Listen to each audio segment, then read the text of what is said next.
Nah, saya serahkan kepada Ibu Gio, silakan. Shalom semuanya, bisa kedengaran suara saya?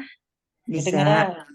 Oke, maaf, izin, saya dari tadi coba buka kamera saya tapi nggak bisa-bisa, jadi saya eh, ditutup kameranya ya, Bu Is. Maaf ya, Bu Is. Oke, Shalom semuanya, ibu-ibu DKWD dimanapun berada, dan pada siang hari ini kita akan memulai acara Zoom kita yang kali ini akan dipimpin oleh Ibu Deborah Is. Dan seperti yang kita tahu, Ibu Deborah Is yang sudah sering kali membantu Zoominar DKWD ini, dan saya sepertinya tidak perlu memperkenalkan lagi. Kita semua sudah tahu, dan waktu dan tempat supaya lebih cepat lagi saya serahkan kepada Ibu. Terima kasih. Ya, shalom ibu-ibu semua yang dikasihi Tuhan Yesus. Halo. Luar biasa kita semua bisa ketemu ya. Walaupun via Zoom kayaknya udah nggak jauh. Karena sudah pernah onsite jadi nggak jauh ya hati kita. Nah, pada siang ini saya mendapat satu judul yang bagus untuk kita membenahi jati diri kita, yaitu kita akan berbicara mengenai konsep diri ya. Kita tahu banyak sekali para wanita yang membawa konsep diri yang salah, terutama ketika dia percaya kepada opini yang diberikan kepada dia, kata orang yang diberikan kepada dia.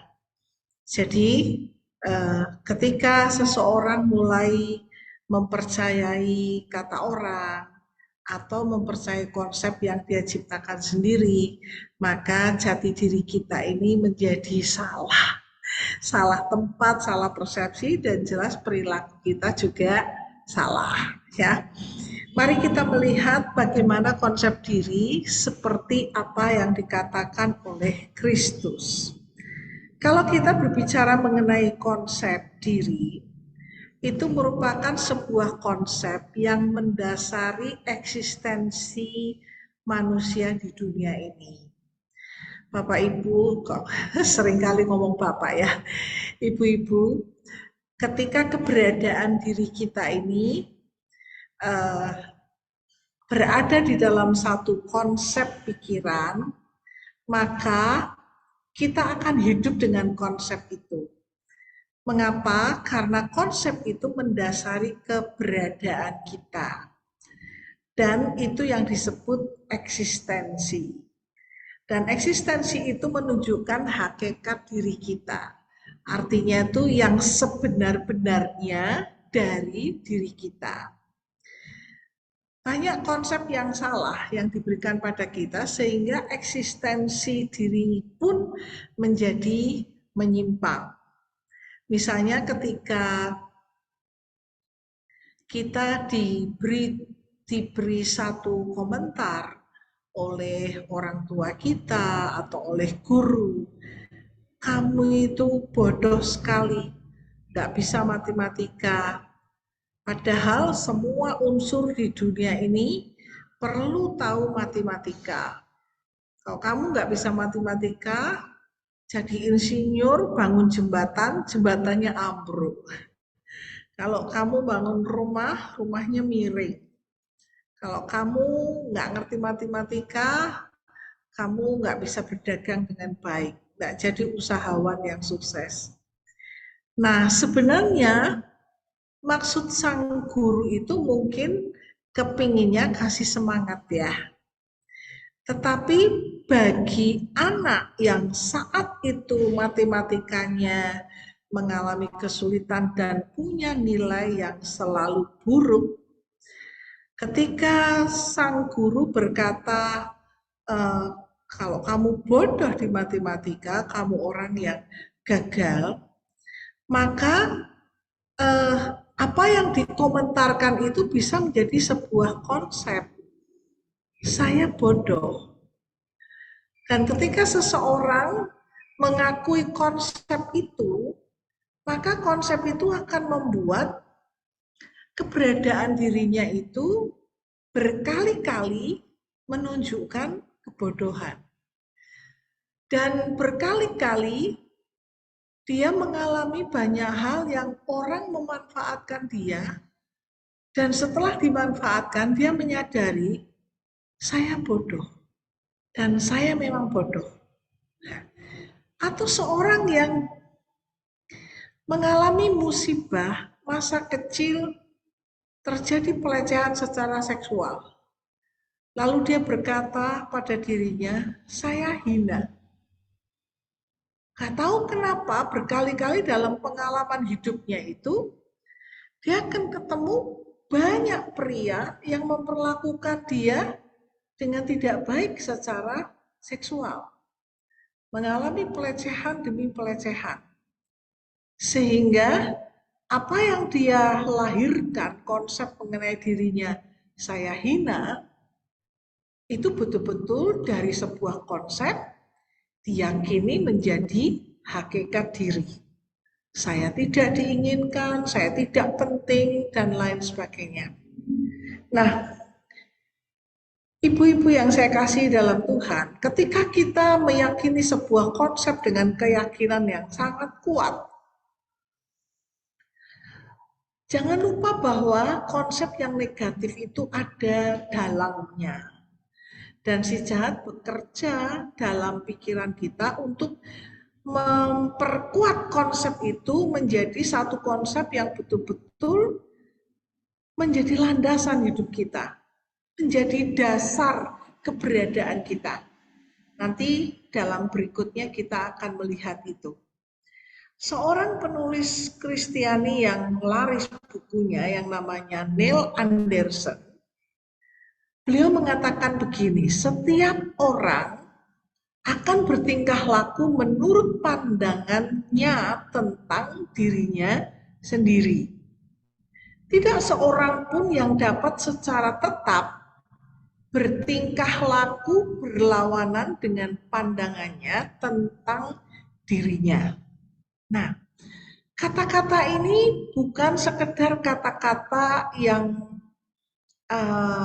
faham filsafat ibu-ibu, tapi perkataan ini adalah perkataan yang beliau lahirkan sebagai konklusi dari apa yang beliau amati dari bukunya Siapa Saya di Dalam Kristus.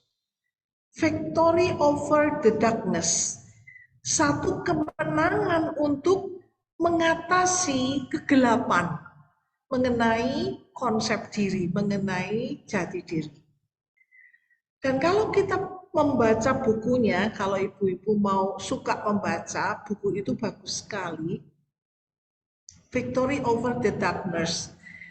Diterjemahkan di bahasa Indonesia itu ada terjemahan yang menyebutnya pemulihan diri, ada yang menerjemahkan siapa aku di dalam Kristus. Memang banyak sih penerbitnya, sudah 2-3 penerbit yang berganti-ganti.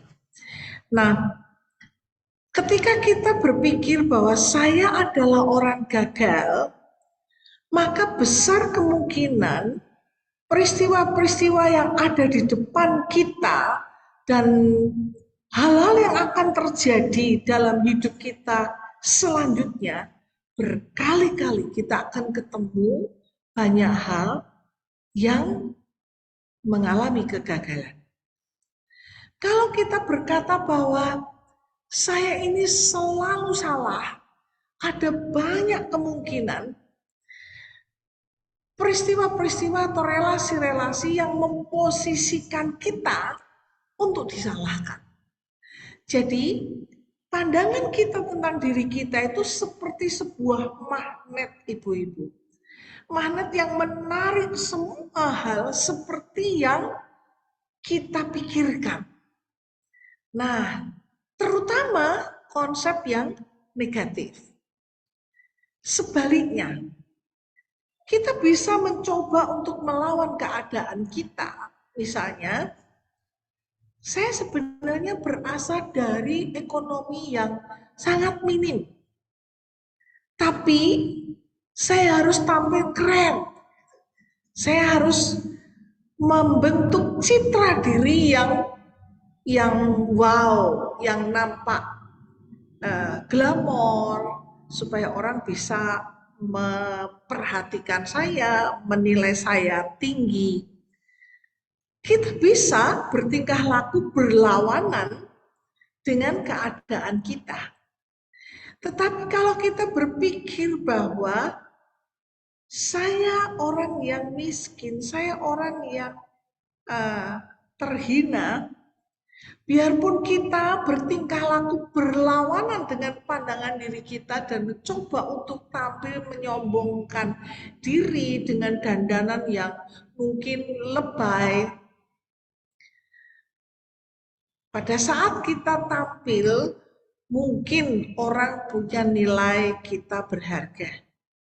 Tetapi pada saat kita mulai berbicara, pada saat kita mulai mengemukakan jalinan relasi, tidak mungkin apa yang kita pikirkan tentang diri kita itu bisa secara terus-menerus kita sembunyikan. Akan nampak sekali pandangan kita, keminderan kita, nilai-nilai kita, itu yang dimaksud oleh Neil Anderson. Jadi, kita perlu punya konsep diri yang benar, sebab tidak mungkin kita bertingkah laku manipulatif terus-menerus, atau munafik terus-menerus, bertingkah laku berlawanan dengan pandangan diri kita. Jadi mari kita membetulkan konsep diri kita, terutama konsep diri sebagai anak-anak Allah, supaya cara kita berperilaku, cara kita menilai diri kita adalah cara nilai yang benar, karena konsep diri yang kita tanamkan itu konsep diri yang benar. Nah, sebelum kita membuat konsep diri bagi kita, mari kita melihat dulu bagaimana sih konsep diri itu dibentuk. Faktor apa saja yang membuat bentukan konsep diri kita? Nah, konsep diri dibentuk yang pertama oleh perlakuan keluarga. Mau tidak mau, harus diakui bahwa dalam masa pertumbuhan, keluargalah yang membentuk eksistensi anak-anak. Jelas pembentukan dalam keluarga itu kita sadari memang pembentukan kita tidak mungkin sempurna ya, karena kita berada di dunia yang tidak sempurna, pribadi orang tua yang tidak sempurna. Kita akui itu. Tapi setidaknya kalau kita mulai tahu bahwa konsep diri itu dibentuk oleh keluarga atas keberadaan anak-anak, mari kita membentuknya walaupun tidak sempurna, tetapi mengusahakan bentukan itu utuh. Apa yang dimaksud pembentukan itu perlu utuh? Seorang anak itu perlu cinta maskulin dari papahnya dan cinta feminin dari ibunya. Jadi ketika seorang anak kehilangan figur ayah, maka anak perempuan akan mencari bentuk-bentuk cinta maskulin itu di teman-teman pria. Anak-anak lelaki akan mencari juga cinta maskulin itu di teman-teman pria. Dan kalau mereka tidak memiliki konsep diri yang kuat, bisa jadi loh, anak-anak perempuan itu jatuh bangun dalam pergaulan bersama teman-teman prianya. Dan bisa jadi anak-anak laki-laki menemukan ikatan batin yang salah sehingga terjerumus dalam hubungan sejenis. Begitu juga ketika seseorang kehilangan figur mamanya. Dia cari cinta feminin itu di wanita dan bisa jadi terjadi ikatan yang tidak kudus sesama perempuan. Buat laki-laki, anak laki-laki, kita akan terkaget-kaget karena ternyata dia menemukan kepuasan, menemukan cinta itu, menguasai perempuan dan lahir dalam bentuk free sex. Itu banyak sekali. Ketika pembentukan eksistensi anak itu tidak utuh. Itu sebabnya pernikahan Kristiani sangat-sangat melarang terjadinya perceraian. Diceraikan oleh maut saja sudah membuat satu keadaan yang tidak seimbang, ibu-ibu. Apalagi kalau itu perceraian karena egois masing-masing. Ya. Itu pembentukan yang tidak utuh mengenai perlakuan keluarga. Begitu juga ketika kebutuhan batin mereka itu tidak terpenuhi, perlakuan ini membuat satu konsep diri yang salah. Ya. Misalnya, saya pernah punya satu kasus. Kesalahan itu tidak sepenuhnya kesalahan saya, tapi saya disalah mengerti. Ibu-ibu, saya tinggal di rumah yang halamannya luas sekali, tapi rumah saya itu tidak punya pagar. Dan di depan rumah itu ada pohon singkong, tapi singkongnya itu singkong yang nggak bisa dimakan. Kalau di Jawa namanya itu singkong karet, mungkin singkong kayu kali ya, yang pohonnya bisa besar dan anak-anak kecil bisa memanjat itu, tapi pohon ini mudah banget patah.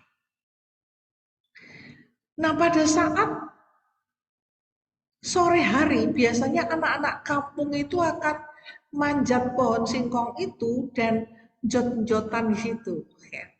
Biasanya mereka main tuh sambil ngadem jam 3 sore lah dan baru bubar itu jam 6 sore. Anjing saya itu tidak suka mendengar suara anak-anak kecil yang rame terus-menerus. Dia akan gonggong terus-menerus sampai mereka bubar. Nah, suatu hari saya melihat ada mungkin 7 atau 8 anak naik di pohon singkong itu. Sebagai anak SMA yang waktu itu kelas 3 ya, saya sudah gede kan, saya lihat bahaya nih, bisa jatuh tuh anak-anak itu. Saya buka jendela, lalu saya peringatkan, Dek, turun. Nanti dahannya patah, kamu jatuh. Tapi anak-anak itu tuh nggak mau dengar kata-kata saya dan mereka makin seru jot-jotan itu. Dan baru saja saya ngomong begitu, saya tutup jendela, tiba-tiba dahannya itu bunyi krak, bum. Jatuh satu anak gadis kecil, kira-kira umurnya 7 tahun lah. Dia jatuh masih ketimpa dahan. Nah, melihat anak kecil jatuh, naluri saya adalah saya berlari untuk nolong anak itu. Saya buka pintu, saya lari, tapi saya lupa anjing saya tuh sudah lama dendam dengan suara anak-anak itu. Dia lari lebih cepat dari saya. Dan dia gigit paha anak itu. Waduh, saya sudah tahu saya pasti salah. Pasti salah. Jadi saya peluk anjing saya buka moncongnya dengan sangat berjuang itu, saya buka moncongnya dan akhirnya berhasil uh, lepas paha anak itu, dan anak itu lari sambil terpincang-pincang ya, dan berdarah-darah jelas. Saya gendong anjing saya peluk erat-erat dan dia meronta-ronta, pengen dilepaskan, tapi saya pegang erat-erat supaya jangan dia turun lagi dan kejar anak itu. Nah, sesampainya di rumah, anak itu lapor kepada ibunya dengan laporan yang berbeda. Dan ibunya menunggu kedatangan ayah saya dan dengan muka yang marah, dia berkata bahwa saya benci dengan anak-anak itu dan saya melepaskan anjing saya untuk menggigit anaknya. Nah, kata-kata itu tidak benar, Ibu. Tapi pada waktu saya ingin meluruskan, papa saya tuh nggak mau dengar. Dia bilang, "Diam, saya mau ke rumah sakit." Lalu beliau pergi ke rumah sakit. Saya tunggu sampai hampir maghrib itu baru pulang. Saya mau menjelaskan saya memang salah. Tidak memperhitungkan anjingnya itu akan lari lebih cepat. Tetapi waktu saya mau menjelaskan, papa saya masih marah dan berkata, "Diam, aku mau pergi pelayanan."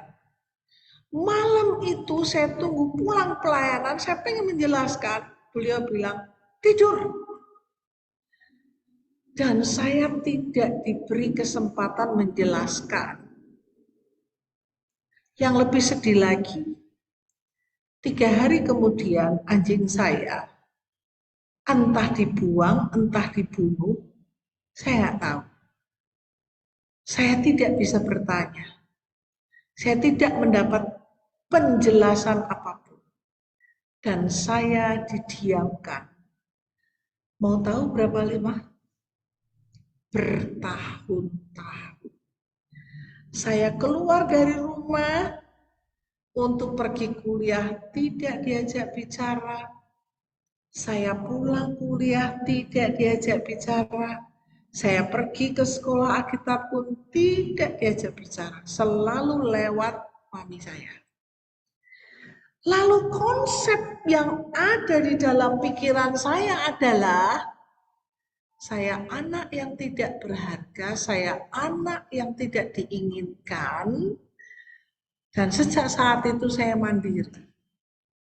Saya wisuda. Saya tidak mengundang beliau. Karena saya belum tentu berkenan. Saya menikah, saya tidak melibatkan beliau. Karena saya belum tentu berkenan. Konsep yang salah. Karena saya tidak melihat peran sebagai ayah yang mungkin perlu bicara, perlu klarifikasi, perlu nanya. Itu tidak dilakukan. Sampai beliau menutup mata, belum pernah dia membahas mengenai tindakan saya dan belum pernah beliau mengatakan saya salah atau tidak, saya membuat beliau bermasalah, memalukan atau tidak, nggak ada. Perlakuan keluarga membentuk konsep diri yang salah. Dan disitulah seringkali perlakuan keluarga itu mungkin sebagai orang tua kita tidak bermaksud memberikan nilai yang salah, tetapi seorang anak bisa menangkap, saya anak tertolak, saya dianggap tidak penting, saya diabaikan, saya disakiti, dan itulah yang membentuk nilai diri yang rendah. Itu bentukan yang pertama, ibu-ibu.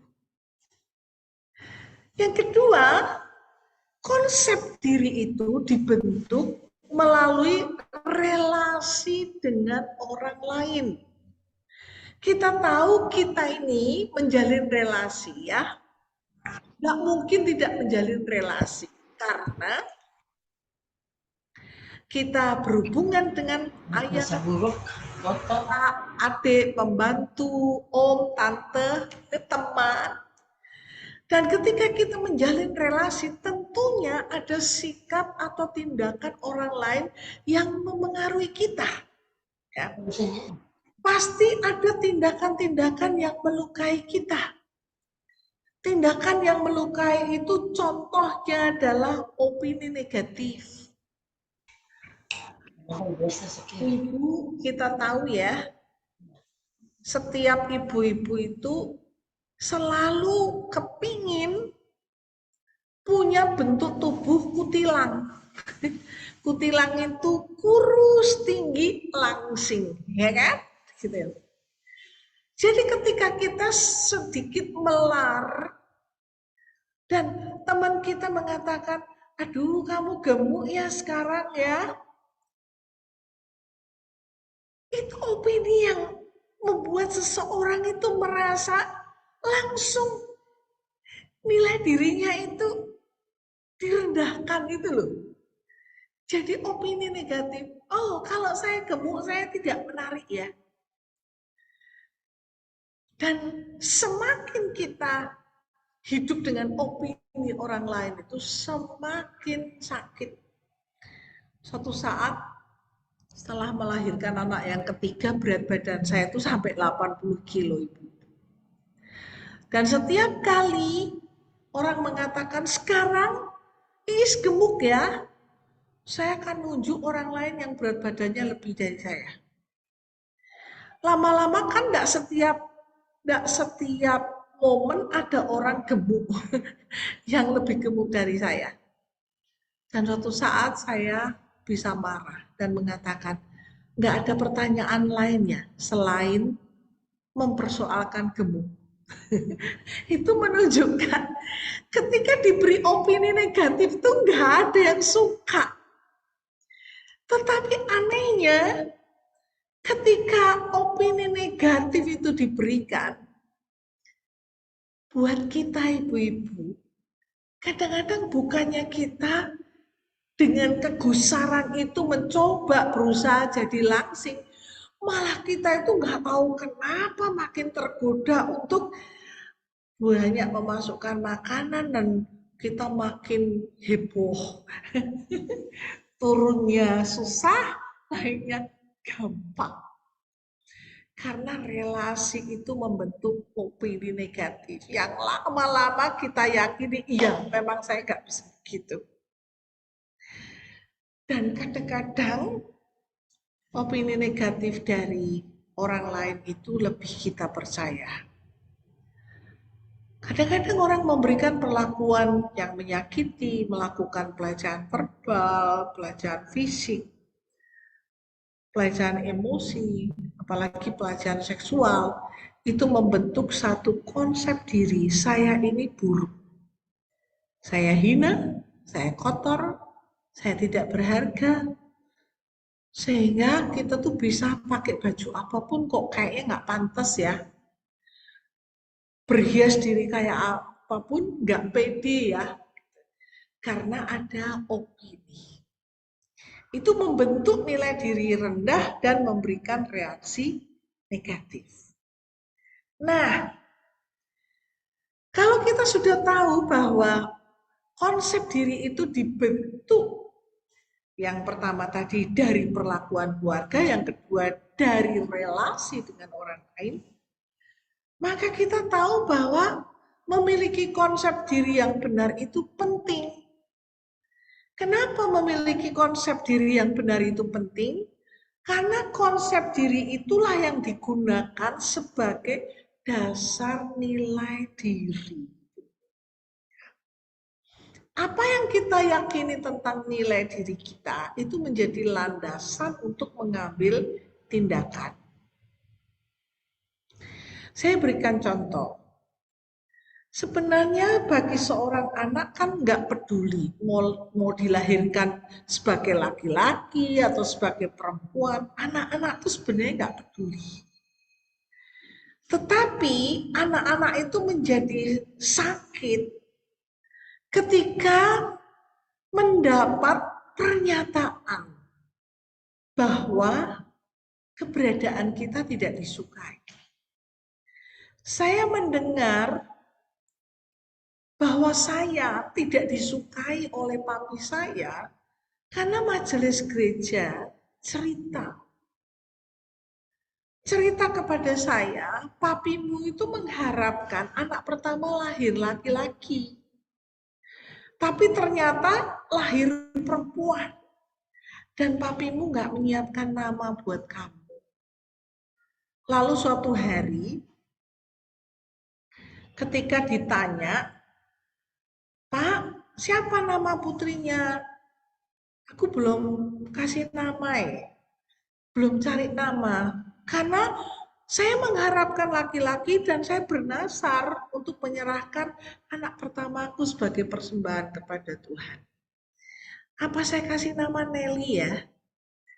Lalu ibu majelis ini berkata, jangan Pak, anjing sebelah namanya Nelly. Kasih dia nama Deborah. Pada saat saya mendengar opini yang disampaikan itu, saya merasa nilai diri saya itu rendah sekali. Saya bukan anak yang diinginkan. Saya bukan anak yang diharapkan papi. Saya anak yang tidak diperhitungkan papi. Dan memang papi jarang mengajak bicara anak perempuan. Itu sebabnya konsep diri yang mengatakan saya tidak diinginkan, saya tidak diharapkan, berikutnya konsep diri itu menjadi dasar berperilaku. Apa yang saya lakukan? Saya berusaha menjadi anak yang bisa diperhitungkan. Saya harus juara, saya harus bisa membanggakan orang tua saya harus bisa menjadi seorang yang mencapai satu prestasi yang tinggi. Dan memang di sekolah, saya belum pernah ranking 3 ke bawah. Seringnya ranking 1. Ya. Paling kalau kalah dengan teman sebentar ranking 2, nanti naik lagi ranking 1. Ranking 3 itu sangat-sangat jarang. Dari SD sampai SMA.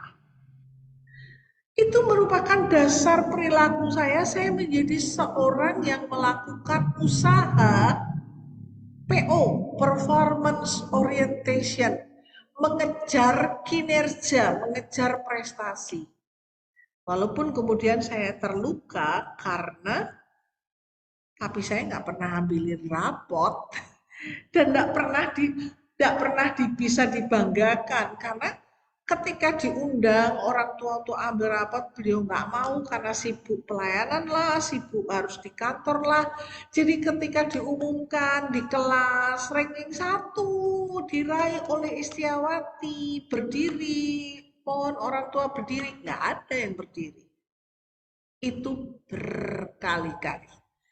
Nah, konsep yang salah itu sudah saya kerjakan dalam nilai diri, sudah jadi dasar berperilaku, itu makin saya yakini sebagai kebenaran karena realitanya saya tidak mendapat satu bentuk perlakuan yang baik. Nah, jadi ibu-ibu, mari kita, kalau kita punya konsep diri yang salah, mari kita sekarang ini betulkan dan melihat konsep diri yang Allah inginkan, ya. Karena konsep diri itu dibentuk oleh perlakuan keluarga, dibentuk oleh relasi, dan itu bisa melukai. Tapi kita perlu waspada bahwa konsep diri yang salah itu membahayakan. Sebab konsep diri diperlukan untuk menjadi dasar menilai diri kita dan dasar berperilaku. Nah, mari kita lihat bentukannya, ya. Bentukan negatif dari konsep diri itu. Sekarang ini kita kenal satu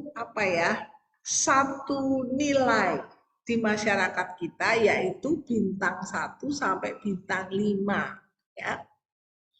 Wah, kalau kita punya usaha dan masuk dalam postingan Google, kita akan sangat khawatir, sangat was-was kalau dikasih orang bintang 1.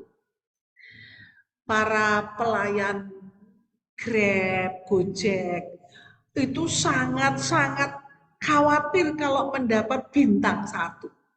Nah, itu sudah seperti satu momok, itu sudah seperti menjadi nilai yang menghancurkan ketika dapat bintang 1.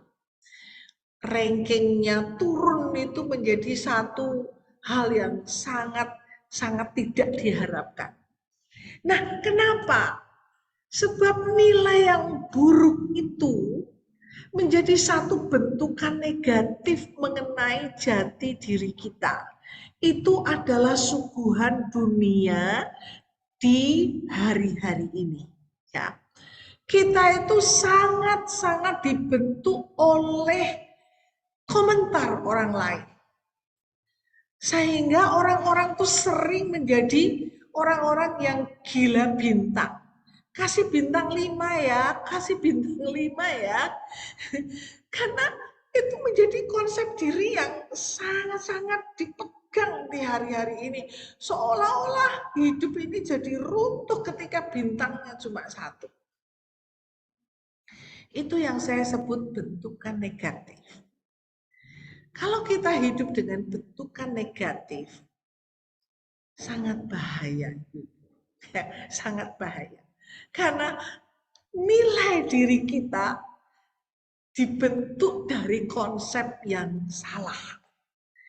Mari kita melihat bentukan negatif, bintang 1 yang seringkali membuat konsep diri kita itu berantakan. Apa itu? Yang pertama adalah hidup yang berdasarkan luka batin. Itu seperti kita sedang memberikan nilai bintang 1 untuk diri kita. Saya ambil contoh misalnya Naomi yang kita kenal di kitab Rut. Mulanya dia istri yang baik. Yang mengikuti pimpinan suami untuk meninggalkan Bethlehem dan pergi ke Moab untuk mencari hidup yang lebih baik karena terjadi kelaparan di Bethlehem. Tapi kepergian Naomi yang punya harapan akan memiliki kehidupan yang lebih baik dari Bethlehem, ternyata impian itu runtuh.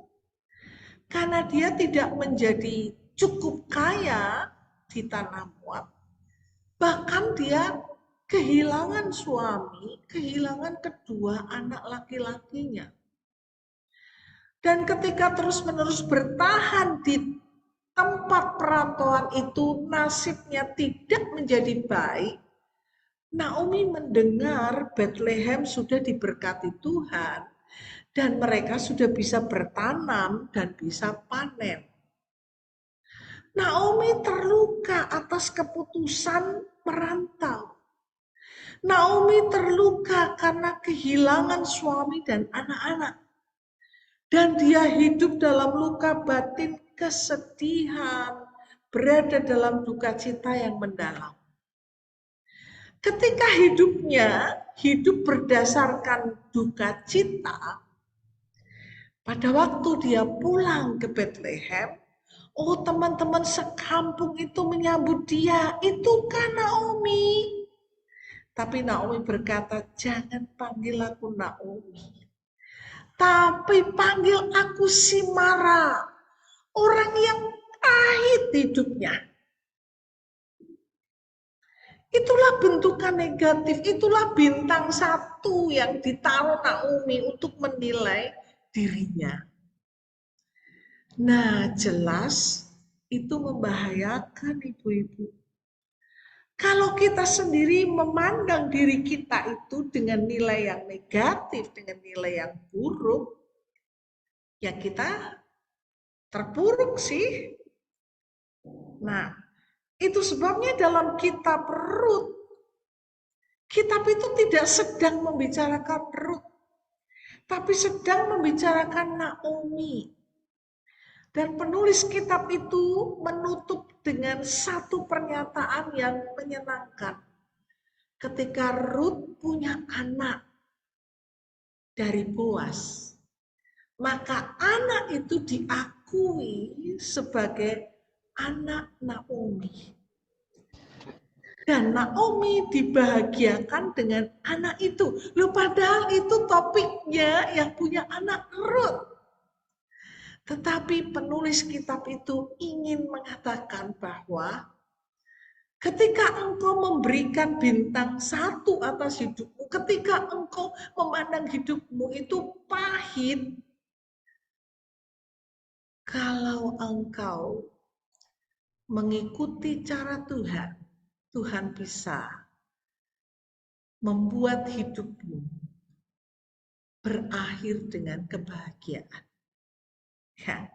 Padahal dalam kitab itu kita tahu Naomi itu nggak ngapa-ngapain, dia cuma pasif di rumah menunggu Ruth untuk bisa pulang bawa jelai yang dia panen.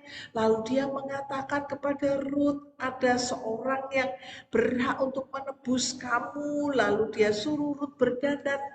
Dia tidak banyak peran, ibu-ibu.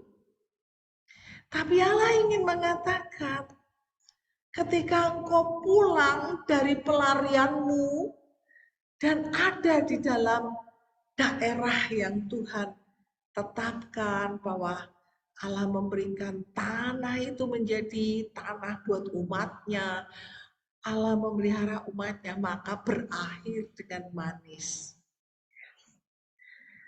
Bintang satu itu sebenarnya Allah tidak menginginkan. Yang kedua, bentukan negatif lainnya adalah hidup berdasarkan opini orang lain.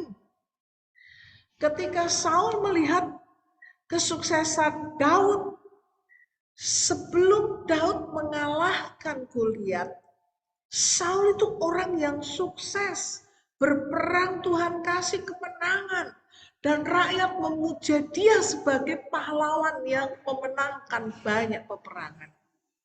Tetapi ketika Daud bisa mengalahkan Goliat dan berperang melawan musuh yang lain, dia menang padahal dia tidak punya latar belakang pendidikan militer. Wanita-wanita menyambut Daud dan mengatakan Saul menang atas beribu-ribu, Daud menang berlaksa-laksa. Maka atas opini orang lain itu Saul membentuk satu konsep gambaran tentang dirinya bahwa saya itu cuma ksatria kecil di mata perempuan-perempuan itu dibanding dengan Daud. Saya tidak lebih dari Daud. Dan sejak saat itu Saul minder. Dan dari keminderan itu, kecemburuan itu berubah menjadi tidak suka, menjadi dendam, dan akhirnya terjadi konflik. Karena hidup berdasarkan opini orang lain. Berikutnya yang menyebabkan bentukan negatif adalah hidup berdasarkan gambaran orang lain. Misalnya kita mengagumi tokoh yang populer dan kita ingin hidup dengan gaya hidupnya, berpandangan seperti pandangan dirinya, entah orang itu populer sebagai artis, sebagai pemimpin, atau sebagai rohaniwan. Sehingga seringkali kita akan berkata, wah ini mirip sekali dengan si A. Cara ngomongnya, cara berpikirnya, bahasa gerakan tubuhnya persis. Karena dia hidup berdasarkan gambaran mengenai orang lain. Nah, itu hidup dalam topeng. Ya. Yang sebenar-benarnya mungkin dia tidak begitu. Keadaan ini melelahkan. Dan ketika orang melihat yang sebenar-benarnya, itu hanya manipulasi. Dirinya sendiri suatu saat bermasalah akan memberi nilai pada dirinya, saya bintang 1. Saya ternyata tidak bisa seperti Bapak rohani saya, pemimpin saya, orang yang saya idolakan. Yang keempat, bentukan negatif itu membentuk citra diri, hidup berdasarkan citra diri. Jadi bukan jati dirinya yang dibenerin, bukan konsep dirinya yang dibenerin, tapi membentuk citra diri dengan menjaga penampilan, dengan menjadi orang yang munafik, akan nampak rohani dan saleh, bisa menguasai diri. Kalau di lingkungan saudara seiman, di rumah ya udah terjadi kondisi yang berbalik. Sehingga kadang-kadang banyak orang Kristen itu menjadi orang yang nampak kudus di antara teman-teman Kristiani. Tetapi kalau di rumah jadi monster yang seisi rumah menilai dia bintang 1. Nah, banyak sekali keluarga-keluarga, pemimpin-pemimpin yang mengeluh. Saya ini dihormati loh di kantor saya. Tapi ketika saya di rumah, saya tidak punya harga diri. Nah, citra diri. Keadaan ini membuat kita membentuk konsep diri itu dengan bentukan negatif. Mungkin manipulatif, mungkin juga munafik. Nah, itu bentukan negatif ya. Bahaya sih hidup berdasarkan itu. Berdasarkan luka batin, berdasarkan opini, berdasarkan satu gambaran idealis tentang orang lain dan hidup dalam citra diri. Apa dampaknya ibu-ibu ketika kita hidup dengan konsep diri yang keliru? Yang pertama adalah jelas kita menyimpang dari rancangan Allah. Rancangan Allah itu buat semua anak Allah itu sama ibu-ibu. Kita itu diciptakan dengan hakikat, dengan eksistensi, dengan keberadaan, gambar keserupaan Allah. Dan hakikat ini punya kualitas, kita punya potensi bisa bertumbuh dalam karakteristik ilahi. Jadi kita bisa bertumbuh, setiap orang percaya bisa, karena memang kualitas kita, hakikat diri kita itu gambar keserupaan Allah. Mungkin secara fisik kita berbeda,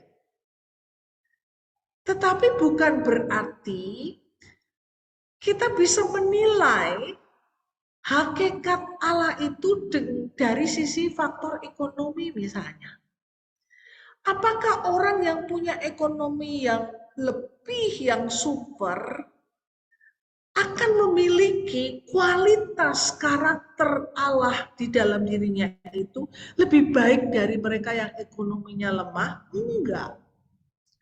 Apakah mereka yang punya jabatan struktural dan pencapaian sebagai pemimpin rohani pasti punya kualitas karakteristik ilahi yang lebih dewasa dari jemaat biasa? Enggak, tidak bisa dipastikan.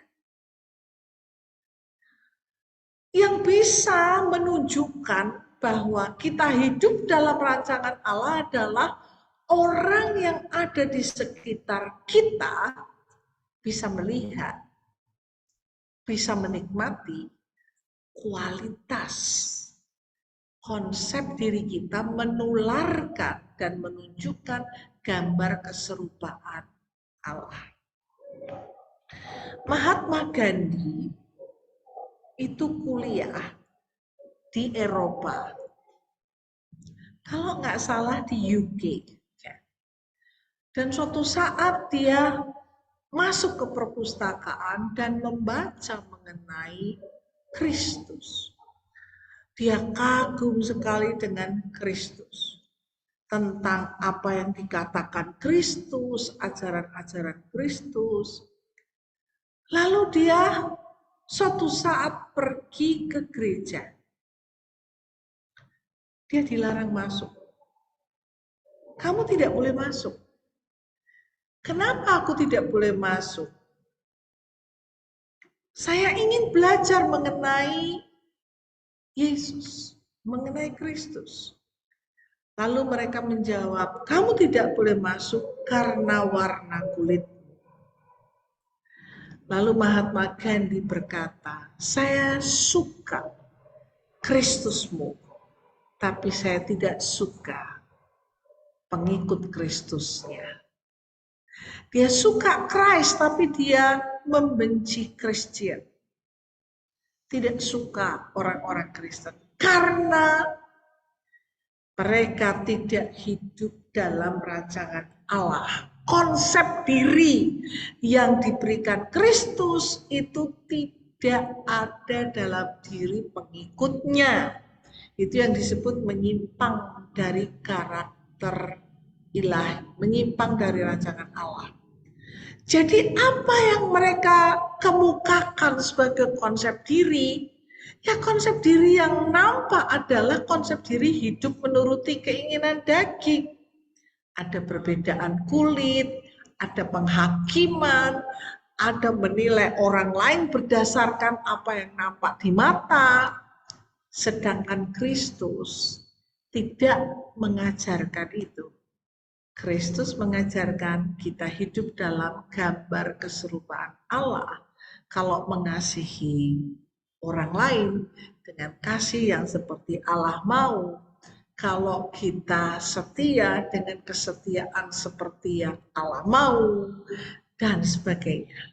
Nah, itu dampaknya menyimpang dari rancangan Allah. Kalau kita punya konsep diri yang salah lagi, kita hidup mengejar obsesi. Kita mengejar hal-hal yang tidak kita dapatkan di masa lalu. Kita merasa eksistensi kita kurang. Jadi kita hidup mengejar obsesi yang kita mau dan bukan apa yang Allah mau. Akibatnya perilaku kita untuk membetulkan konsep diri kita supaya saya dihargai, supaya saya diperhitungkan, saya berperilaku perfeksionis. Supaya saya aman, tidak selalu menjadi objek untuk disalahkan orang, saya berperilaku menjadi seorang legalis yang sangat taat kepada aturan dan saya menerima orang lain berdasarkan apakah engkau taat kepada peraturan. Itu jadi ukuran. Atau kita menjadi people pleaser yang menyenangkan banyak orang supaya hidup kita itu, konsep diri kita itu diterima sebagai pribadi yang bisa diterima semua orang. Atau malah kita mungkin menjadi orang yang gila kerja. Itu adalah bentukan-bentukan yang kita inginkan supaya konsep diri kita itu diperhitungkan. Nah, atau kita hidup dalam reaksi negatif. Selalu menghakimi orang lain. Kita hidup dalam kepahitan. Kita punya mekanisme negatif karena kita memiliki konsep diri yang salah. Ya, itu dampaknya ya. Nah, apa sih rancangan Allah buat kita? Rancangan Allah buat kita, yang pertama yang Allah inginkan adalah hidup dalam eksistensi atau hidup dalam konsep keberadaan yang Allah berikan. Kejadian 1 ayat 26, Allah mengatakan bahwa konsep diri kita itu memiliki gambar keserupaan Allah yang kudus dan tak bercacat moral, Efesus 1 ayat 4 sampai 5. Status kita adalah anak-anak Allah yang memegang otoritas sebagai anak Allah. Nah, ibu-ibu, saya tahu kebenaran ini. Bahkan ini menjadi pelajaran di sekolah teologi. Menjadi bahan-bahan untuk saya mengajar. Menjadi bahan-bahan untuk saya khotbahkan. Tetapi saya mengakui bahwa hidup sebagai anak-anak Allah itu saya tidak lakukan. Kenapa? Karena saya hidup dalam kepahitan dan saya suka menghakimi orang lain. Karena saya sering dihakimi, saya balas menghakimi. Karena orang sering mengecam saya bisa dengan jeli mengetahui kelemahan orang lain. Dia tidak lebih baik. Karena saya dihakimi oleh papi saya juga menghakimi orang lain mungkin lebih teliti dari papi saya. Tidak ada gambaran sebagai anak Allah. Saya menjaga jarak, saya membangun benteng, orang akan sulit masuk di hidup saya karena saya punya satu ukuran-ukuran tersendiri dan saya tidak hidup dalam eksistensi Allah. Itu sebabnya gambar keserupaan Allah itu sebenarnya orang luar sepertinya tidak tahu. Mungkin orang luar hanya bisa melihat saya lembut, saya sabar, ya mereka lihat dari situ. Tetapi mereka tidak pernah tahu kemarahan-kemarahan saya ketika saya mengalami kepahitan. Sebenarnya kalau saya mau meluapkan kemarahan saya suka banting barang, saya suka mukul. Dan itulah yang sebenarnya menjadi hal yang selama ini ditahan, dan hidup dalam mekanisme. Sampai suatu hari jebol kemarahan itu. Betul-betul bisa marah. Marah kepada diri sendiri, marah dengan keadaan. Saya tutup pintu kamar, saya bisa teriak, saya bisa nggak bisa dihibur, saya bisa marah dan saya perlu mengalami masa-masa di mana Tuhan membawa saya ke titik nol untuk belajar mengenal konsep diri yang salah dan kembali kepada eksistensi Allah. Nah, kadang-kadang kita perlu dibegitukan sama Tuhan. Ya. Dan apa yang terbersit ketika saya mengalami keadaan itu, saya diingatkan betapa saya sudah menahan kemarahan itu sejak SMA. Saya seperti diingatkan, oh ya, setelah keributan itu, anjing saya hilang. Entah papi sengaja menyerahkan anjing itu untuk dibunuh oleh orang tua itu, saya nggak tahu. Entah anjing saya diracun, saya tidak tahu. Tapi yang saya tahu, mereka tidak mengerti kemarahan saya ketika saya kehilangan anjing yang saya sukai. Kemudian saya diingatkan lagi, di samping rumah saya itu ada tembok yang panjang karena nggak tahu kenapa itu tembok itu rumah penampungan yang besar. Dan di tembok itu anak-anak kampung itu memakai arang dan menuliskan kata-kata makian di tembok itu memaki-maki saya. Dan papi saya tidak melakukan apapun. Saya juga tidak tahu harus ngapain. Kalau saya hapus tulisan itu, mereka akan menuliskan lagi tulisan yang mungkin lebih kejam. Kalau saya harus melabur tulisan itu dengan batu, dengan kapur, siapa yang bisa, saya masih terlalu muda untuk bisa mengerjakan itu. Jadi setiap kali saya pergi ke gereja, pulang ke gereja, saya disuruh apapun, saya harus lewat jalan itu.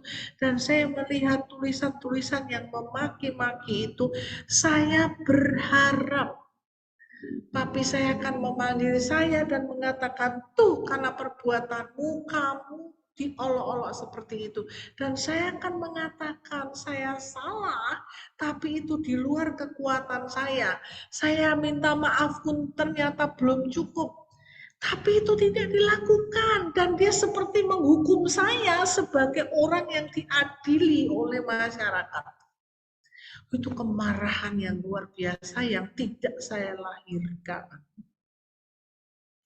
Dan itu membentuk satu konsep yang menghalangi rancangan untuk hidup dalam eksistensi Allah.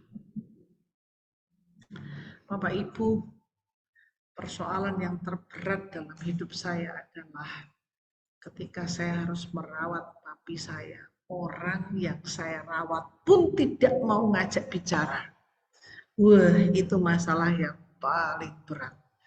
Dia nggak pernah mau bercanda dengan saya, tapi kalau adik saya yang nunggu, dia bisa ngajakin ngomong, dia bisa memuji adik saya. Itu satu hal yang kemarahan yang menumpuk-menumpuk dan suatu hari meledak dengan cara menyakiti diri saya sendiri. Nah, itu sebabnya perlu keadaan ini diluruskan. Ya.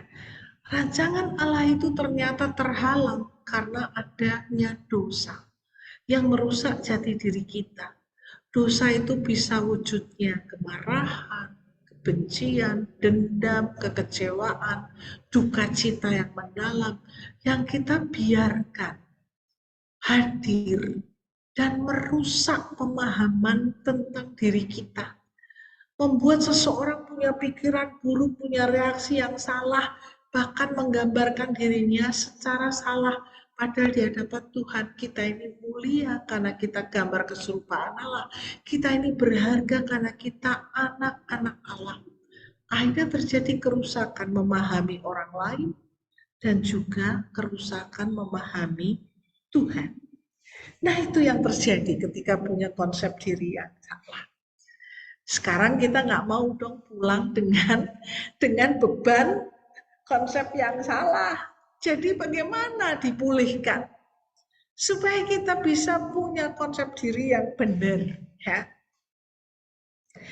Memiliki konsep diri yang salah dalam dunia yang tidak sempurna, dalam keluarga yang tidak sempurna, bahkan pribadi yang tidak sempurna, perlu kita sadari itu sudah pasti akan terjadi. Tinggal kadarnya ringan atau berat. Tetapi memiliki konsep diri yang benar tidak artinya harus. Dan itu hanya diperoleh di dalam Yesus Kristus. Kenapa? Karena Kristus mengerjakan keselamatan. Dan di dalam keselamatan itu dia menghancurkan, ambil titipan kuasa. kue. Ya. Meniadakan kuasa maut dan mematahkan kuasa dosa. Dan Kristus menolong kita dengan pengudusan, dengan tebusan itu. Dan membangkitkan kita untuk masuk dalam kehidupan baru. Itulah ukuran yang memulihkan kita. Perjumpaan dengan Tuhan yang membuat hidup baru. Itu yang benar-benar memulihkan kita. Saya tutup dengan satu ilustrasi, ya. Ibu-ibu tentu tahu yang namanya ulat bulu, ya. Ulat bulu itu suatu hari akan membalut dirinya dengan kepompong. Dan ketika dia keluar dari kepompong itu, dia memiliki bentuk yang berbeda, yaitu menjadi seekor kupu-kupu. Terjadi transformasi di dalam dirinya. Saya berpikir lama mengenai transformasi, sampai suatu hari saya mendapat jawaban itu ketika saya mengikuti satu seminar, dan berkat ini yang saya ingin bagikan. Bagaimana bisa kepala ulat bulu bisa berubah bentuk menjadi kepala kupu-kupu? Bagaimana badan ulat bulu yang menjijikkan itu bisa menciut menjadi badan kupu-kupu yang kecil dan mengeluarkan sayap yang indah? Bagaimana itu? Ternyata dalam satu penelitian biologi dikatakan setiap sel dalam ulat bulu itu terpecah begitu rupa sampai membentuk sel yang baru, dan sel yang baru itu, bentukan baru itu melahirkan bentuk seekor kupu-kupu.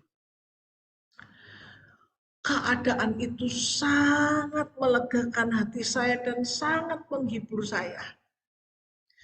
Dulu saya berpikir, manusia rohani saya ini dikurung oleh daging kita. Sebelum kemah ini dibongkar, tidak mungkin kita benar-benar bisa bebas dari kuasa dosa. Benar-benar tidak mungkin bebas dari kuasa dosa. Tapi ternyata saya salah. Ketika kita menjadi percaya kepada Tuhan, setiap bagian dari diri kita ini diubahkan oleh Kristus, oleh kuasa kebangkitannya, menjadi satu bentukan rumah Allah yang baru, tubuh bait Allah yang baru, yang di dalamnya punya potensi melahirkan satu bentukan hidup baru dengan standar baru, dengan kemampuan yang baru, asli baru, untuk bisa menjadi anak Allah yang bertumbuh dalam keserupaan dengan Allah. Kita tuh hanya tunggu waktu di mana daging ini luruh dan kehidupan baru yang berada di dalam kepompong ini keluar dalam bentukan yang nyata, kasat mata, kehidupan baru. Tapi sekarang ini selama di dalam kepompong bukan berarti tidak bisa hidup baru, sangat bisa. Karena setiap sel dari kuasa dosa yang menguasai sudah dilenyapkan. Dan di dalam diri kita ada satu daya yang kuat untuk hidup dalam konsep diri yang baru. Ayo melekat sama Tuhan. Kalau selama ini kita hidup dengan konsep yang salah, luruskan itu, betulkan itu. Kalau kita punya hal-hal yang di luar rancangan Allah, serahkan. Dan biarkan Allah memperbaharui konsep diri yang salah. Jangan hidup menurut apa kata orang, menurut opini orang, menurut perlakuan orang. Tetapi hiduplah seperti apa kata Allah. Engkau secara hakikat gambar keserupaan Allah. Engkau dan saya secara status adalah anak-anak Allah. Amin. Mari kita berdoa. Bapa, kami mengakui dalam kehidupan kami tidak lepas dari kondisi-kondisi melukai dan dilukai. Kami tahu Tuhan tidak ada keluarga yang sempurna. Dan dalam perjalanan hidup kami ada begitu banyak hal yang membentuk konsep diri kami secara salah. Bahkan mungkin sebagian dari kami memiliki satu konsep diri yang sangat buruk karena peran orang tua kami tidak dilakukan. Atau kami mendapatkan peristiwa yang sangat memahitkan diri kami sehingga nilai diri kami begitu terpuruk. Tetapi kami bersyukur Tuhan, bahwa di antara semua manusia di muka bumi ini Engkau memilih kami untuk menjadi anak-anak-Mu. Engkau membeli kami, Engkau menebus kami, Engkau melepaskan kami dari kematian maut, dan Engkau memberikan satu kehidupan baru. Engkau membangkitkan diri kami untuk memiliki satu unsur untuk hidup dalam kehidupan baru. Ya Yesus, tolong setiap kami untuk menyadari bahwa jati diri kami, jati diri yang sungguh berharga dan mulia di mata-Mu Tuhan. Dan kami mau mengubah konsep diri kami yang salah menjadi konsep diri yang benar. Engkau tidak pernah menuntut terlalu muluk. Engkau hanya ingin setiap dari kami menyadari bahwa hakikat kami ini, unsur dalam diri kami ini adalah gambar keserupaan Allah. Kami tinggal mengembangkannya, bertumbuh dalam karakter ilahi. Engkau hanya mengatakan kepada kami untuk meyakini bahwa kami anak-anak-Mu yang memiliki potensi dan semua hal yang menjadi fasilitas kami sebagai anak. Tolong kami Tuhan, hidup dengan konsep yang benar-benar konsep yang diberikan oleh Allah. Sehingga kami menghargai nilai diri kami dari cara pandang Allah. Berkati setiap kami yang mendengar pada siang ini. Dan biar itu memberi kekuatan bagi kami. Dalam nama Tuhan Yesus, kami berdoa. Amin. Saya serahkan kepada moderator.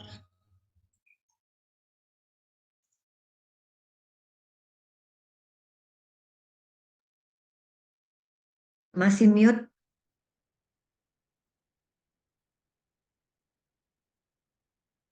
Mute itu. Sutrisno bisa dibuka, Pak. Ya, Bu, atas nama siapa, Bu? Atas nama Ibu Giovannian.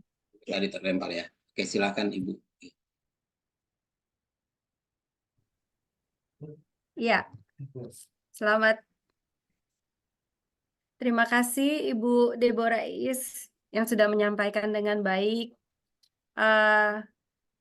tentang konsep diri ini. Tadi ada pertanyaan dari Ibu Dina Liska.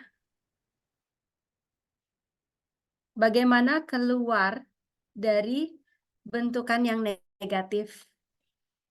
Mohon Ibu Iis bisa menjawabnya. Iya, betul.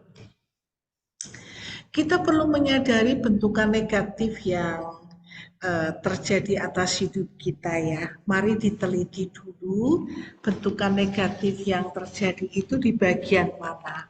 Karena kita perlu menyelesaikannya itu secara spesifik ya. Apakah ada luka batin di situ? Kalau ada luka batin, izinkan Tuhan menyembuhkan luka batinmu. Ampunilah mereka yang sudah menimbulkan luka batin dan mulai berkata di hadapan Tuhan bahwa konsep yang salah dari luka batin ini saya patahkan kuasanya Tuhan. Tidak boleh membelenggu lagi pikiran saya. Naomi tidak mau tampil sebagai Naomi yang bergembira. Dia selalu menampilkan dirinya pahit sampai anaknya Ruth lahir. Dan orang kampung mengatakan, Allah, terpujilah Allah yang sudah mengaruniakan kepada Naomi anak laki-laki yang menghibur Naomi. Jadi orang sekampung itu mengatakan anaknya Naomi, pada itu anaknya Ruth, ya. Nah, itu luka batin yang perlu disembuhkan. Kalau kita berdasarkan opini orang lain, kalau itu berdasarkan opini orang lain, patahkan opini itu dan mengatakan itu opini yang tidak benar. Kalau opini itu benar, Tuhan saya mengaku itu benar, tapi saya tidak mau dibelenggu oleh opini yang salah itu. Karena itu hanya opini sesaat. Pada saat kondisi saya begini. Tetapi itu tidak boleh membelenggu saya. Saya seperti itu, saya bisa berubah. Saya bisa diangkat Tuhan. Saya bisa diubahkan. Begitu. Jadi bentukan negatif perlu dicari tahu bentukan yang mana dan luruskanlah itu. Begitu Ibu Giovanni. Ya, terima kasih Bu Iis. Mungkin ada ibu-ibu lagi yang mau bertanya secara langsung, bisa mengangkat tangan. Nanti bisa dibuka mic-nya. Apakah ada?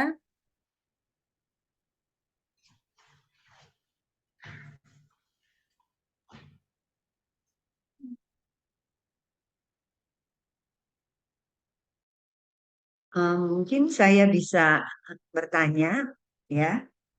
Em, saya banyak menjumpai kasus-kasus di mana ada orang-orang yang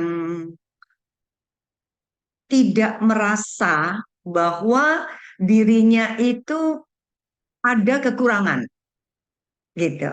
Dan kalau memang kita melihat di dalam Amsal pasal 16 ayat yang kedua itu kan memang mengatakan bahwa segala jalan orang adalah bersih menurut pandangannya sendiri. Jadi dia merasa bahwa saya sudah benar kok, saya sudah rohani kok, saya sudah padahal orang yang melihatnya tidak seperti itu.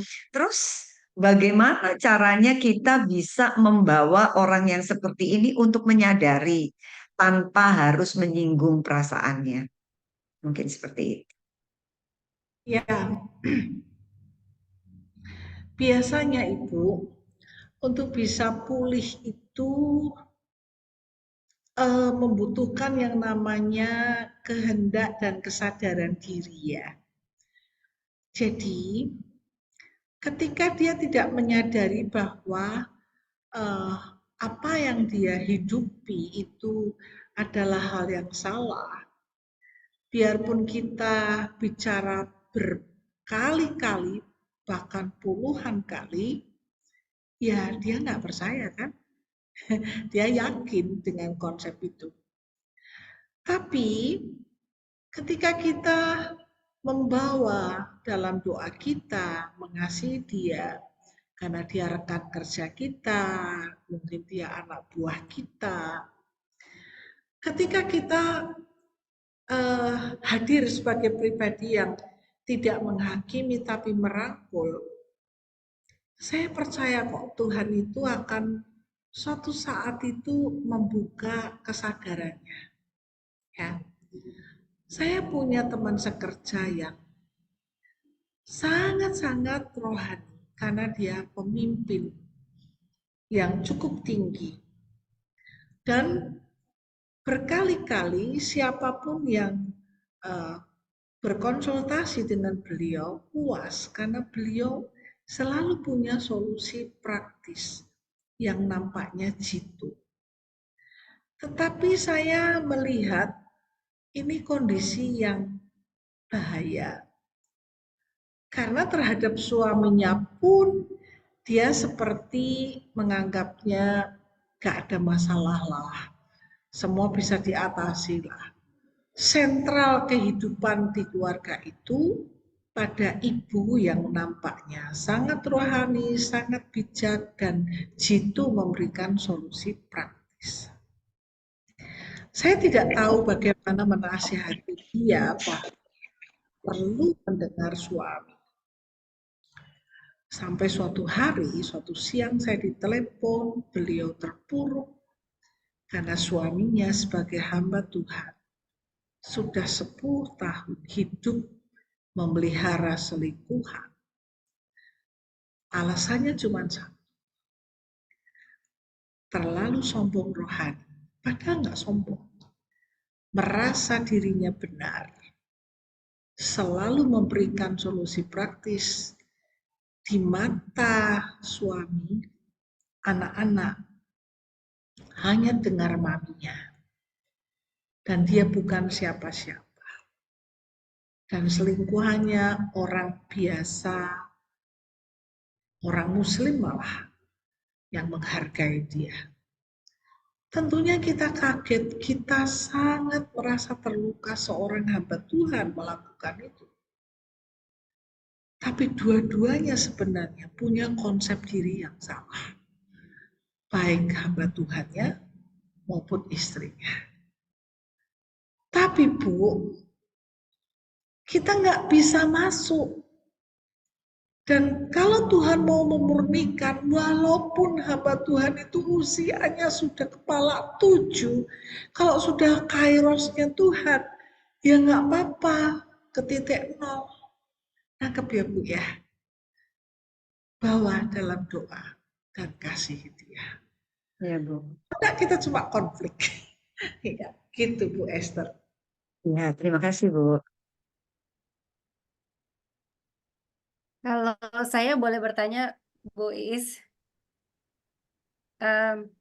Saya ini sebagai orang tua yang anaknya masih ada yang remaja, ada yang juga masih kecil ya.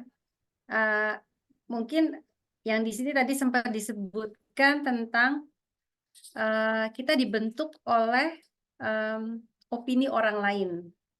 Nah, anak saya yang paling kecil kelas 3 SD, dia itu kalau bisa dibilang dibully sama temennya karena dia tangannya itu berbulu.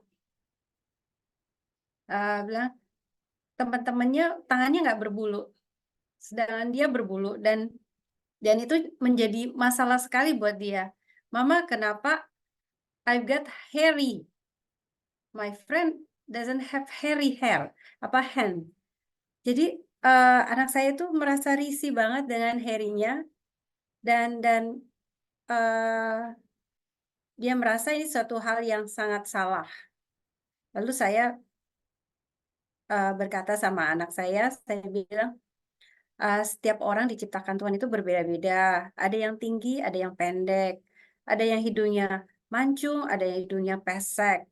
Nah, kebetulan anak saya ini mengikuti papanya yang banyak bulunya gitu loh. Jadi saya bilang, nggak apa-apa, itu normal, itu nggak apa-apa. Dan kalau misalnya pun teman kamu bilang begitu, karena mungkin dia iri, pengen seperti kamu, tapi nggak bisa. Saya bilang begitu. Nah, karena pembentukan dari opini orang lain ini yang saya merasa ini cukup mengganggu anak saya. Itu gimana ya, Ibu Iis? Oke. Mungkin Ibu bisa melakukan pendekatan mengenai keberhargaan putra Ibu buat Ibu dan suami.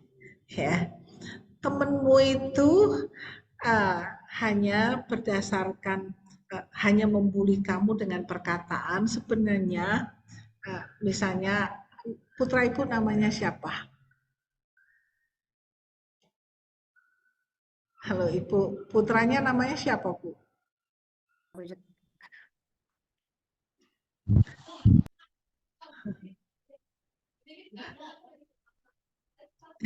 Sepertinya freeze.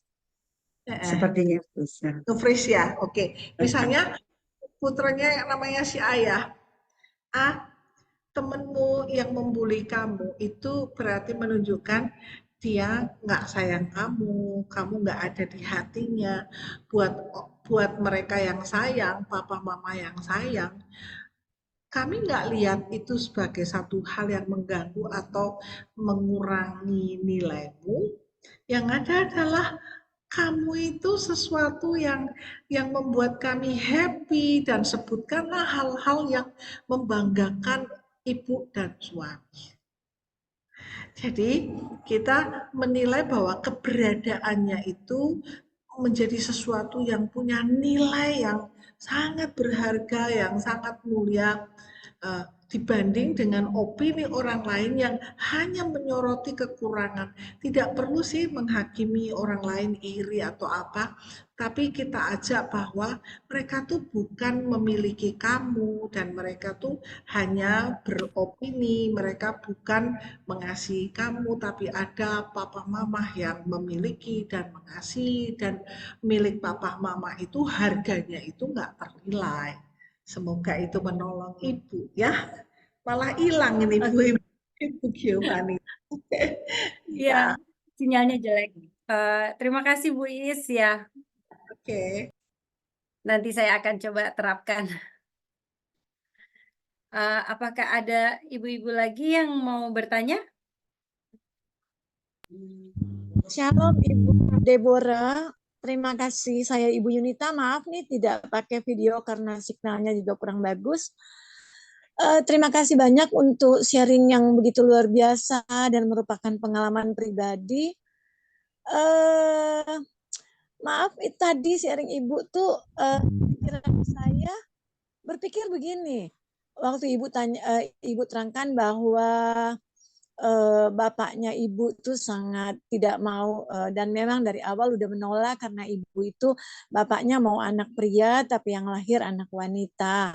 Sampai terjadi kasus yang dari pohon singkong sampai anjing hilang itu, sampai bapak dari Ibu Deborah itu tidak tegur, bahkan mungkin sampai meninggal ya kalau saya nggak salah dengar. Pertanyaan saya adalah, apakah Ibu Deborah masih punya ibu waktu itu? Ada ibu? Masih. Nah, ini pertanyaan saya adalah, apakah Ibu Deborah tidak menyampaikan apa yang terjadi kepada ibu? Karena saya pikir ibu juga bertugas memediasi antara masalah antara anak mungkin dengan bapak, atau ada kakak beradik, sampai ibu diamin. Mungkin saya berkata begini karena saya orangnya orang sanguin dan saya orangnya ekstrovert kali ya. Seandainya terjadi ke saya, mungkin saya sedih banget, saya nggak bisa bersedih lama-lama. Saya mungkin akan ngomong kepada orang yang menyampaikan masalah saya ini yang sebenarnya kepada ayah saya. Mungkin ibu boleh cerita mungkin ke mama ibu, Ibu Deborah, oh sebenarnya masalahnya begini loh, saya tuh anjingnya terlepas, bukan salah saya, bukan itu di luar kemampuan saya karena saya menolong anak yang tertimpa batang dari singkong ini. Gimana dengan ibunya Ibu Deborah menanggapi masalah ini, dan bayangkan sampai berdampak, sampai didiamin, sampai bahkan Ibu Deborah sudah tidak menghadiri orang tua, bahkan sampai menikah sampai kalian. Gimana Bu Deborah? Terima kasih. Iya. Terima kasih Bu Ibu. Yang kisah saya bikin kepo ya Bu ya. Ya,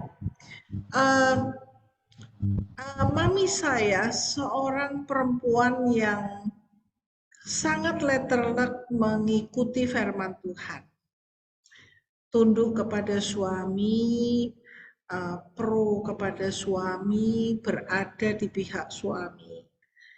Jadi sering banget, bahkan mungkin selalu ya, kalau papi saya memarahin anak tanpa mencari tahu benar atau salah, beliau ikut-ikutan marah, ikut-ikutan menyalahkan. Belum pernah rasanya jadi katalisator untuk mendengar di satu sisi yang benar. Pokoknya dalam keluarga saya itu, anak-anak tuh dibesarkan itu seperti dua kubu. Kami bersatu membentuk satu kubu yang namanya anak-anak, dan papi mami saya jadi satu kubu yang namanya orang tua. Satu-satunya yang menjadi pihak kami itu adalah simbol. Simbol itu yang menyimpan suka dan dukanya kami, yang menjadi tempat keluhan kami. Tapi simbol saya adalah pembantu zaman dulu, yang bukan menjadi orang yang bisa melaporkan atau bisa menjadi penengah. Itu zaman dulu kayaknya nggak begitu ya Bu aturannya. Saya ini angkatan kelahiran 59 Bu, jadi masih ada jarak yang begitu jenjang yang begitu jauh.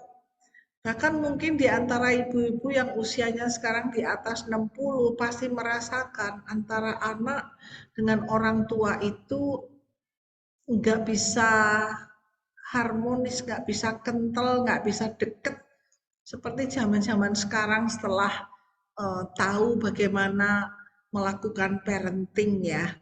Itu Bu Yunita. Jadi mami saya bukan tipe yang menetralisir atau membela anak, ikut-ikutan menghukum. Kamu itu ya bikin salah, kamu itu bikin masalah. Lihat nih, papimu malah punya masalah. Sekarang kita punya masalah sama tetangga. Gitu-gitulah, selalu nimbrung, malah nimbrung menghakimi dan ikutan menghukum. Kayaknya ya setuju-setuju aja. Gitu Ibu. Terima kasih untuk pelajaran yang luar biasa ya. Terima kasih banyak, Tuhan memberkati. Saya bisa bertanya Ibu Iis. Ya, Ya, silahkan. apakah kalau orang menyadari bahwa konsep dirinya salah, kira-kira bisa seandainya dia berdoa sendiri dan bergumul sendiri, dia bisa pulih atau membutuhkan konselor? Sebenarnya kalau seseorang itu punya hubungan dekat dengan Tuhan, artinya kita sering berelasi dengan Allah, baik itu saat teduh kita atau doa-doa kita. Tanpa konselor pun sebenarnya Roh Kudus itu adalah pribadi yang menunjuk mengenai dosa, mengenai namanya dosa itu kan menyimpang dari sasaran Allah ya. Tidak perlu membayangkan dosa itu perbuatan yang tidak baik, tapi perbuatan baik yang tidak dilakukan itu sudah berdosa. Ketika kita dekat dengan Tuhan, Roh Kudus itu menyatakan, menginsafkan kita tentang dosa, tapi juga menuntun kita untuk kenal kebenaran. Dan tinggal kita terbuka terhadap Allah dan mengalami pemulihan. Dan perjumpaan itu perjumpaan yang bagus sekali. Tetapi memang ada beberapa orang yang mengalami blind spot, mengalami titik buta. Dia sendiri tidak tahu mengapa dia begitu.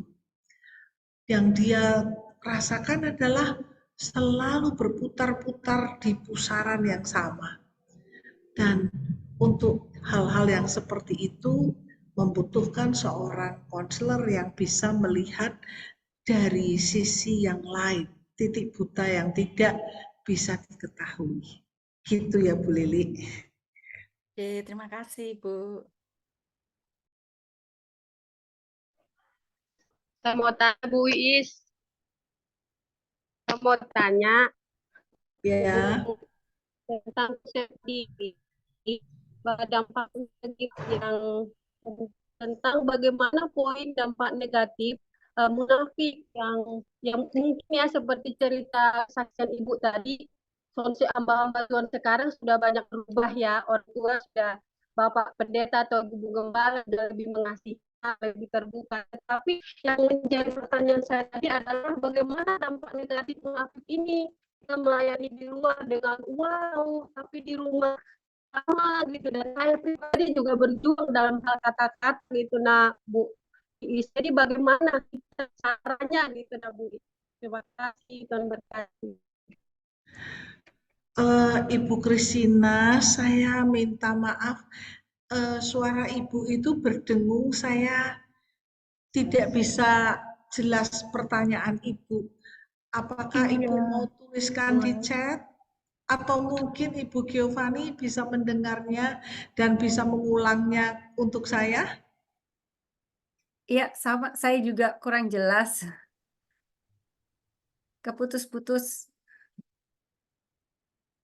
Tadi saya jelas Bu, tadi saya bisa mengerti maksudnya. Dia mengatakan, Ibu Christine tadi mengatakan, kok bisa seorang ibu dan bapak, Ibu Deborah melayani Tuhan, tapi kok kelakuannya di rumah tidak sesuai dengan apa yang mereka sebagai pelayanan Tuhan. Kata Ibu Deborah tadi kan mengatakan bahwa bapaknya Ibu Deborah itu, oh saya mau melayani Tuhan, saya mau mau pelayanan gitu.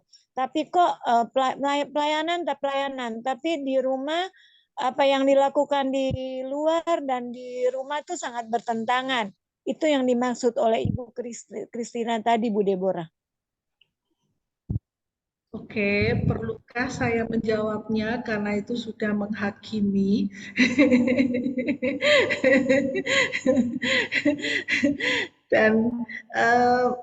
Dan rasanya banyak keluhan dari anak-anak hamba Tuhan yang mengatakan begitu. Papa mama di gereja, di mimbar berbeda dengan papa mama di rumah. Gitu aja ya. Saya bisa menjawabnya. Kenapa begitu? Karena ya mereka sudah bersama Bapak di surga, nggak bisa saya tanya. Oke, Bu Iis, ada lagi pertanyaan dari ini Ibu ya kayaknya, Ibu Max de Onibala. Shalom, mau tanya gimana cara mengatasi anak-anak kecanduan main game? Nah, itu adalah penyakit yang sekarang melanda anak-anak. Saya tidak tahu siapa yang disalahkan. Orang tua udah capek-capek untuk tidak memperkenalkan anak kepada HP. Bahkan sebelum pandemi itu sudah begitu banyak parenting yang melarang anak-anak SD itu diberi HP. Tapi tiba-tiba terjadi pandemi dan dalam 2 tahun dari anak TK harus pegang HP dan harus berkomunikasi dengan HP. Bahkan belum bisa membaca pun harus kenal HP. Karena Zoom, pengarahan lewat situ, sehingga dari orang tua yang sekarang ini harusnya bisa disiplin, semua jadi rusak. Dan ketika di rumah semua pegang HP sendiri-sendiri, maka anak-anak juga begitu ngeklik HP itu kan banyak hal yang menarik. Dan dunia medsos itu menawarkan hal yang tidak baik dan mereka masih terlalu dini sudah pintar memanipulasi dengan mengatakan, ya aku perlu lihat tugas, aku buka HP, dan di sela-sela di mana kita tidak mengawasi mereka nge-game. Nah, dari situlah kita tahu bahwa keberadaan relasi yang selama ini diisi oleh guru, selama ini diisi oleh orang tua, dialihkan menjadi teman relasi itu adalah HP. Hiburan itu adalah HP. Kita menyalahkan kondisi ini. Salah satunya adalah game. Nah, sekarang ini sebaliknya, sebelum kita bertanya bagaimana menolong anak-anak yang kecanduan game, saya juga akan bertanya seberapa banyak ibu menyediakan waktu kalau anak-anak itu dilarang main game. Apakah ibu bisa berkorban mengisi hidup mereka dengan aktivitas? Apakah ibu bisa melibatkan mereka dalam kegiatan keluarga, dalam permainan, dalam persoalan mereka? Masalahnya orang tua yang sekarang ini maunya orang lain menyelesaikan permasalahan anaknya yang kecanduan game. Tapi dirinya sendiri tidak mau berkorban untuk menggantikan posisi relasi yang selama ini hilang.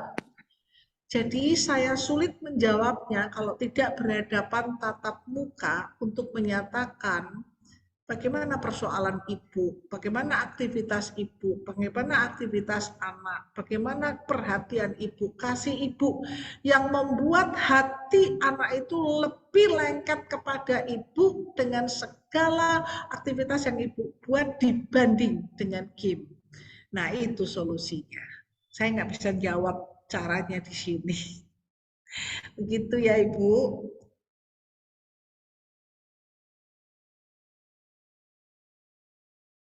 Terima kasih Bu Iis. Karena waktu, jadi maaf ada beberapa pertanyaan yang tidak bisa dijawab. Ya, nanti bisa ditanyakan nanti di chat lewat WA atau nanti juga akan di-share materi yang tadi disampaikan oleh Ibu Iis. Jadi sekarang saya tutup untuk pertanyaan dan kita lanjutkan di acara yaitu doa syafaat. Saya menyerahkan kepada Ibu Lili.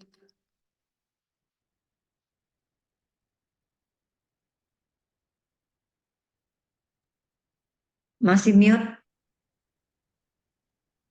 Terima kasih untuk Ibu Pendeta Deborah Iis. Ini sebenarnya adalah saya panggilnya dulu Kak Iis karena beliau pernah melayani di gereja saya di Tumpang. Iya, oke, senang sekali kami dapat dilayani kembali dan Ibu Iis ini memang adalah seorang konselor sehingga sesi-sesinya sangat memberkati kita semua. Dan kita bersyukur karena beliau masih bersedia setia untuk mengisi seminar di KWN dari tahun-tahun yang lalu sampai setahun ini juga bersedia. Ya, kami harap untuk selanjutnya Ibu Iis juga tidak akan bosan-bosan untuk selalu bersedia mengisi. Kami selalu diberkati. Saya melihat di kolom chat hampir semua mengatakan ini semua terima kasih, terima kasih. Mungkin mau disuruh tanya apa terlalu banyak hal mungkin yang sebenarnya ingin ditanyakan, tetapi sangat-sangat diberkati. Puji Tuhan, terima kasih. Ibu-ibu semua, terima kasih juga untuk kehadirannya dari Sabang sampai Merauke. Tuhan memberkati semua. Mari kita akan berdoa bersama-sama. Kita juga berdoa untuk Ibu Iis atas pelayanan beliau. Masih di Duta Pembaruan ya Ibu ya? Masih di Ya, masih. Yayasan Duta Pembaharuan ya namanya. Ya, betul. Ya, kita akan doakan pelayanan beliau agar dimanapun beliau melayani selalu Tuhan berkati, dan kita juga berdoa untuk tetap bangsa dan negara kita, dan juga untuk rapat pimpinan nasional pengurus daerah kaum wanita se-Indonesia yang akan dilakukan di Bali mulai hari Selasa sampai Jumat ya. Kita doakan pimpinan-pimpinan kaum wanita ini agar mereka dapat diberkati dan juga mereka akan memberkati daerah-daerah mereka. Mari kita akan berdoa bersama-sama. Haleluya. Terima kasih Tuhan. Kami sungguh mengucap syukur atas kemurahan Tuhan kepada kami kaum wanita. Panggilan Tuhan kepada kami yang khas sebagai kaum wanita membuat kami bersyukur untuk kelahiran kami, membuat kami bersyukur untuk panggilan hidup kami. Kiranya kami tetap menghargai setiap pelayanan, setiap panggilan, setiap rencana Tuhan yang indah yang Tuhan kerjakan dalam kehidupan kami. Mungkin kami akan mengalami banyak pergumulan di dalam kehidupan kami, baik menghadapi keluarga kami, suami, anak-anak, menantu, cucu, ataupun mertua, ataupun lingkungan pelayanan kami, lingkungan kerja kami. Tuhan, kami mohon kiranya Tuhan tetap memberi kekuatan kepada kami semuanya. Secara khusus ya Tuhan, ajar kami untuk dapat memahami diri kami sendiri, memahami jati diri kami. Apabila ada jati diri kami yang salah, yang secara tidak sengaja tertanam dari masa lalu kami, kiranya Roh Kudus mengingatkan kami, menolong kami untuk memperbaikinya, menolong kami untuk membawa ke arah pertumbuhan rohani dan spiritual dan emosional, sosial yang sempurna di dalam Kristus, sehingga kami dapat memberkati lebih banyak wanita-wanita yang mungkin masih berjuang dengan jati diri mereka ya Tuhan. Kami percaya inilah panggilan kami. Ketika kami mendengar sesi ini, kiranya Tuhan terus mengurapi kami untuk memberkati dan menolong orang-orang lain yang mengalami kesulitan dalam pergumulan menghadapi jati diri mereka. Terima kasih Tuhan untuk Ibu Deborah Iis yang Tuhan pakai untuk melayani kami. Tuhan urapi hamba-Mu ini, pakai pelayanan hamba-Mu ini, pengalaman-pengalaman dan juga apa yang diketahui, yang diajarkan kepada semua orang, baik dari kalangan anak-anak, kaum muda, kaum wanita, kaum pria, seluruh jemaat Tuhan yang mendengarnya. Kiranya Tuhan memberkati Ibu Iis ini Tuhan, mengurapi dengan roh kuasa-Mu, roh hikmat dan wahyu agar dipakai dengan luar biasa. Kami bersyukur Tuhan untuk pelayanannya juga melalui Duta Pembaharuan. Tuhan memberkati pelayanan Duta Pembaharuan di mana hamba-Mu ini turut serta di dalam pelayanannya. Kami berdoa dan menyerahkan seluruh keluarganya. Kami bersyukur untuk pengalaman-pengalaman hidup yang sering di-sharingkan dari pengalaman keluarganya yang memberikan kami inspirasi untuk kami harus berjuang menjadi wanita-wanita yang dapat menanggalkan semua kelemahan dan jati diri kami yang negatif untuk ke arah yang lebih baik. Ada banyak hal besar yang Tuhan sediakan. Ada banyak hal besar yang Tuhan mau kami melayani di situ ya Tuhan. Karena itulah biarlah kami tidak berkutat dengan kelemahan kami, dengan kekesalan kami, dengan penyesalan kami. Tapi kami dapat memandang ke depan kepada visi Allah melalui hidup kami. Kiranya Tuhan, sepanjang waktu yang Tuhan karuniakan kepada kami dapat mengabdikan hidup kami seluas-luasnya untuk pekerjaan Tuhan dan untuk menolong sebanyak mungkin orang mengenal Kristus secara pribadi. Terima kasih Tuhan. Kami berdoa untuk acara Rapimnas dari pengurus Departemen Kaum Wanita Daerah seluruh Indonesia yang akan datang di Bali, yang sekarang sudah mulai berdatangan. Tuhan, kami berdoa, lindungilah mereka dalam perjalanan mereka, baik lewat darat, udara maupun laut. Tuhan sertai sampai di Bali dengan selamat. Bahkan mereka pulang kembali juga ke tempat mereka masing-masing dengan selamat. Berkatilah Tuhan, berikan kesehatan dan kekuatan. Tuhan cukupi kebutuhan mereka untuk transportasi, untuk pendaftaran. Kami percaya Tuhan akan mencukupkan dengan acara yang ajaib. Kami berdoa juga Tuhan untuk sepanjang acara Rapimnas, semua pembicara, semua pengurus DKWN, dan para koordinator yang akan memberikan inspirasi atau memberikan masukan-masukan untuk pengembangan di daerah. Kiranya Tuhan mengurapi kami semua di dalam satu pelayanan untuk mengembangkan pelayanan wanita terpuji di daerah kami menjadi semakin lebih baik daripada tahun-tahun sebelumnya. Tuhan berkati seluruh panitia agar mereka diberi kesehatan dan kekuatan serta kesehatian. Kami mohon Engkau melawat kami di dalam acara Rapimnas nanti ya Tuhan. Kami juga berdoa untuk bangsa dan negara kami. Kami bersyukur Tuhan, pemilu telah berlalu. Kami sedang menunggu hasil perhitungan yang real dari KPU. Kiranya Tuhan mengurapi KPU ya Tuhan, yang sedang melakukan penghitungan. Tuhan menjagai dari yang jahat. Tuhan memberkati siapapun presiden yang terpilih. Kami percaya itu adalah takdir yang Tuhan tetapkan untuk Indonesia daripada Tuhan. Dan kami percaya melalui presiden ini Tuhan akan meluaskan pekerjaan-Mu di Indonesia. Berkati negara kami ya Tuhan. Berkati pemerintah bangsa kami. Berkati pemerintah dari pusat sampai ke daerah, sampai ke desa, sampai ke kecamatan ya Tuhan. Kecamatan, desa, sampai yang paling kecil. Kami mau meminta kepadamu. Biarlah setiap pemimpin kami melakukan pemerintahan dengan jujur dan adil. Dan mendengar takut akan Tuhan. Kami mau serahkan semua kepadamu. Berkati bangsa kami, agar bangsa kami diberkati oleh Tuhan. Berikan kami keamanan secara politik, berikan kami kestabilan dalam ekonomi dan politik. Kami mau serahkan semua ke dalam tangan-Mu. Terima kasih atas berkat-Mu Tuhan. Kami juga berdoa untuk gereja-gereja Tuhan seluruh Indonesia. Kiranya Tuhan memberkati kami semuanya, agar gereja-gereja tidak saling bersaing, tetapi gereja-gereja boleh saling bersatu menjelang Tuhan yang segera akan datang. Biarlah kami boleh bersatu, agar berita Injil semakin diluaskan Tuhan sampai ke pelosok-pelosok. Jadikan gereja Tuhan alat yang menjangkau banyak jiwa. Terima kasih Tuhan Yesus. Kami bersyukur Engkau memberkati kami semuanya. Di dalam nama Tuhan Yesus, Engkau telah memberkati kami semua yang melayani hari ini, baik yang memimpin doa maupun yang moderator, pembicara, juga Pak Sutrisno sebagai yang host Zoom. Tuhan, kami bersyukur untuk semua yang terlibat. Kiranya Tuhan memberkati kami.